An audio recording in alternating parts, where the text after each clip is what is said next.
کل رات کو تقریباً 8 بجے ہمیں تمام لیگل ٹیم کو عمران خان صاحب کی کو اطلاع دی گئی. جج شاہ رخ ارجمند صاحب جو توشہ خانہ 2 بلگیری سیٹ پہ سماعت کر رہے ہیں کہ کل صبح 9 بجے اڈیالہ جیل میں عمران خان صاحب کے کیسز پہ کاروائی ہوگی. یہ بہت عجیب و غریب ایک کال تھی اور میسج تھا. ہم ایکسپیکٹ نہیں کر رہے تھے کیونکہ آپ کو معلوم ہے 16 اکتوبر سے لگاتار متواتر عمران خان صاحب کی توشہ خانہ کیس میں کسی بھی کیس میں ان کی سماعت نہیں ہو رہی تھی, کوئی ہیئرنگ نہیں ہو رہی تھی. موسم آپ کو معلوم ہے کہ موٹر وے بند ہوتی ہے, دھند کا فیکٹر تھا, سو ہم جیسے تیسے بھی ہم پہنچے. آج کی ہم اس ہیئرنگ کے لیے آئے, مگر آج کی ہیئرنگ کا مقصد کیا تھا یہ بہت اہم بات ہے.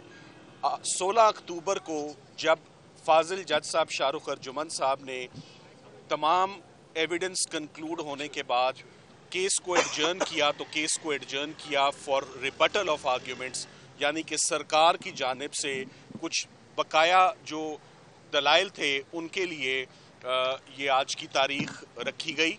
اور آج کی تاریخ میں صرف دلائل مکمل ہونے تھے, نہ کہ آج کے دن میں فیصلہ سنایا جانا تھا. آج 9:05 پہ جج صاحب اندر چلے جاتے ہیں. ایکسٹرا آرڈنری ہم سیکیورٹی بار سینس بھی کرتے ہیں, ناکے بھی سینس کرتے ہیں, فیملی ممبرز کو بھی اندر نہیں جانے دیا, پہنچنے دیا. سو وہیں سے وہ جسے کہتے ہیں ماتھا ٹھنکا کے اندر کوئی نہ کوئی دوبارہ وہی کاروائی ہو رہی ہے جو سائفر میں ہوئی, جو عدت نکاح میں ہوئی, جو توشہ خانہ 1 میں ہوئی, جو فورن فنڈنگ میں ہوئی, جو 9 مئی کے کیسز میں ہوتا آیا آج دن تک. سو وہی پیٹرن ہے, پیٹرن ہمارے لیے کوئی نیا نہیں ہے.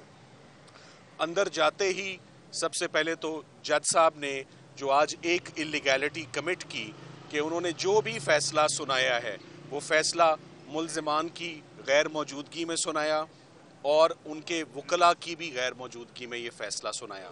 سو آج کا دن تو جج صاحب نے صرف دلائل مکمل کر کے فل سٹاپ لگا کے ان دلائل کے اوپر ڈیلیبریشنز کر کے اپنا فیصلہ سنانا تھا, مگر وہ آج اپنا فیصلہ ساتھ لکھ کر لائے ہوئے تھے.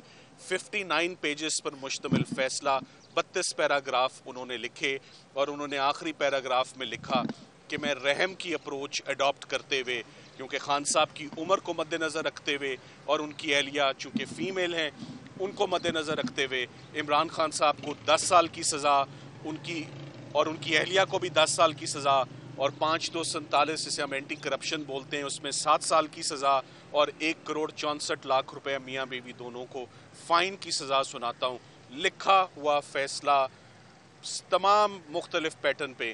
سو اڈیالہ جیل میں ہمیشہ کہتا ہوں جب نکلیں اڈیالہ جیل سے, کبھی اچھی خبر اڈیالہ جیل سے نہیں آئی, کبھی انصاف نہیں ہوا اڈیالہ جیل سے, کبھی میرٹ پر فیصلہ نہیں ہوا. اور ہم ہمیشہ ماضی میں ہم جو ریلیف لی اسلام آباد ہائی کورٹ سے ہم نے ریلیف لی, مگر اسلام آباد ہائی کورٹ میں دقت ضرور ہوتی تھی مگر دروازے کھلے تھے. سو اڈیالہ جیل کے دروازے زیادہ اندر جانا آسان ہے میری نظر میں.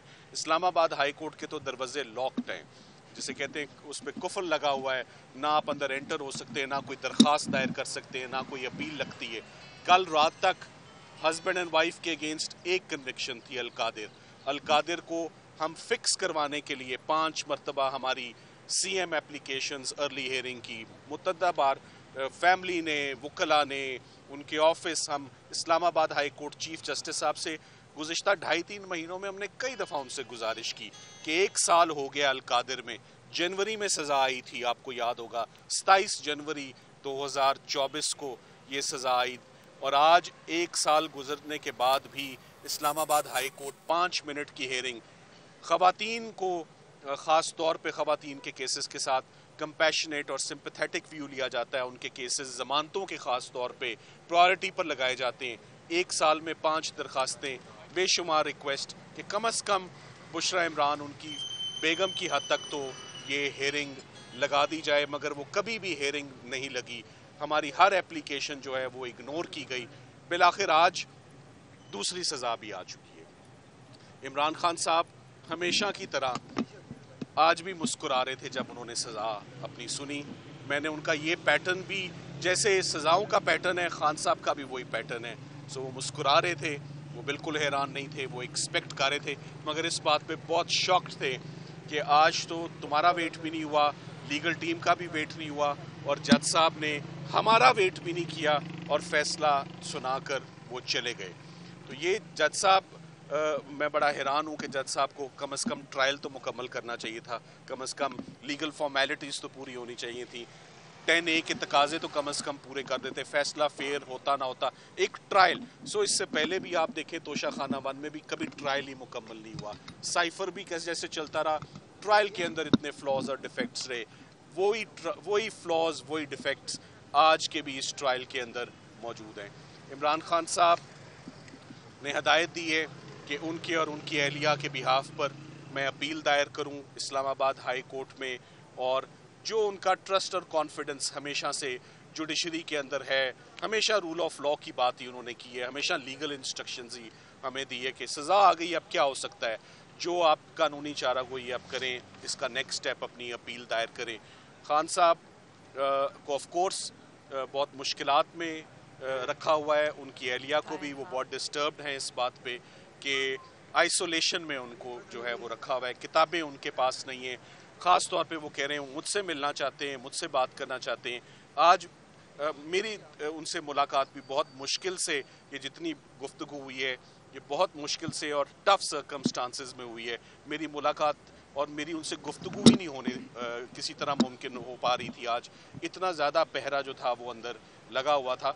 सो मैं समझता हूँ कि बीइंग हिज लॉयर, उनको रिप्रेजेंट करते हुए हमें तकरीबन 2.5 साल हो गए हैं, लातादाद मुकदमात, 350, गुफ्तगू करने के लिए 3.5 मिनट भी नहीं है। आज का फैसला ना वो सुन सके, ना वो समझ सके, ना उनको मालूम है कि सज़ा कितनी हुई, क्योंकि जज साहब तो बता कर ही नहीं गए। सो इंशाल्लाह लीगल टीम जैसे पहले आज दिन तक लीगल टीम उनके मुकदमात लड़ती आ रही है, हम अपना काम उसी इंथ्यूजियाज़म से हम अपना काम जारी रखेंगे। लीगल टीम ने आज दिन तक जितने मुकदमात उनके खिलाफ बने वो सब के सब ख़त्म किए हुए। अब मुकदमात अगर हाई कोर्ट सुनवाई ना वहाँ पर हो, केसेस ही ना लगें, तो केसेस ख़त्म कैसे हों? मगर इमरान खान साहब के हौसले वो बुलंद हैं, वो ही इज़ नॉट। सलमान साहब ये बताइएगा कि आपकी डिफेंस क्या बहुत कमज़ोर थी, क्योंकि आप बार बार इल्तिवा की दरख्वास्तें जो है वो 2.5 साल तक देते रहे, तो क्या वजह थी कि आप लोगों ने इतनी ज़्यादा इल्तिवा की मुख्तलिफ मौक़ों पर दरख्वास्तें दी और आपकी डिफेंस वीक थी जो खान साहब को ये सजा हुई? देखिए, कोई सवाल आपने कहा बार बार, आप बार बार में ये कहना भूल गए 26 मरतबा आप ये भूल गए कि सरकार तोशा खाना का केस बार बार बना कर लाती है। शायद आप इस बात को आप नहीं सर, आप लेट मी करेक्ट यू, दूसरा केस नहीं है। ECP versus Imran Khan Toshakhana का पहला केस था, NAB versus Imran Khan graft सेट दूसरा केस था, जज अफजल मजूका के पास FIR चल रही है तोशा खाना गिफ्ट्स के ऊपर, ये तीसरा केस था। FIA जिसने पोस्ट ऑफिस बन के रातों रात नैब से तफ्तीश टेक ओवर करके बगैर कोई तफ्तीश किए, बगैर कोई कागज़ देखे पोस्ट ऑफिस बनती है और नैब चौथी मरतबा ये केस सुनती है। सो अल्तबा तो हाई कोर्ट लेता रहा, क्योंकि हमने इस बार बार की अटेम्प्ट को जब हाई कोर्ट चैलेंज किया तो हमारी कभी रिवीजन पिटिशन लगी नहीं, मुकदमात लगे नहीं। सो इमरान खान साहब के मुकदमात एक ही डिमांड है सर, जैसे नीचे लगते हैं, जिस तेज़ी से, जिस स्विफ्टनेस से, जिस पेस से नीचे ट्रायल्स चलते हैं, वैसे हाई कोर्ट भी हेयरिंग देना वैसे, क्योंकि trial is always a continuation of trial, वैसे ही हाई कोर्ट के दरवाजे भी खुले होने चाहिए जैसे अडयाला में। सलमान साहब ये बताइएगा, एक तरफ आप ये कह रहे हैं कि वकला भी नहीं मौजूद थे और बानी PTI भी नहीं मौजूद थे, दूसरी तरफ आप ये कह रहे हैं कि वो मुस्कुराए और फिर उसके बाद आप भी वकील हैं, आप भी मौजूद थे, अगर आप दोनों मौजूद अच्छा, तो फिर वकला चलें, अच्छा सवाल है आपका, मैं आपको इस पर क्लैरिफाई कर देता हूँ। ये जब जज साहब चले गए तो खान साहब ने कहा मुझे हुआ क्या है, तो मैंने उन्हें बताया जी ये सज़ा हुई है, जिस पर वो मुस्कुराए। सो उसमें ना जज थे ना हम थे, मेरी इमरान खान साहब से तो मुलाकात हुई ही प्रोसीडिंग्स के बाद है। सो इससे आगे फैमिली आपको बताएगी, सलमान अकरम राजा साहब बताएंगे, लीगल में मैं इसको यहीं तक रखूंगा। सलमान साहब बताएं, आपने ये फरमाया कि आज इलीगैलिटी कमिट की और हमें सुना नहीं गया, हतमी दलाल नहीं सुने गए, जबकि 16 अक्टूबर को आप लोगों ने हतमी दलाल जमा कराए थे, उसके बाद हुकूमती जवाब भी आ गया था। اور لیگلی آج کوئی اس پر بات کرنا چلے legal point of view سے چلے ضروری بھی نہیں تھا. صرف آپ ایک کیا کہتے ہیں؟ میں نے اپنی گفتگو میں بتایا 59 پیراگرافز 59 پیجز 32 پیراگراف لکھے ہوئے سائنڈ. سو بحث مکمل ہونے سے پہلے فیصلہ لکھا ہوا تھا, یہی بات کافی ہے. سو ابھی ٹرائل ہی نہیں مکمل ہوا تھا سر.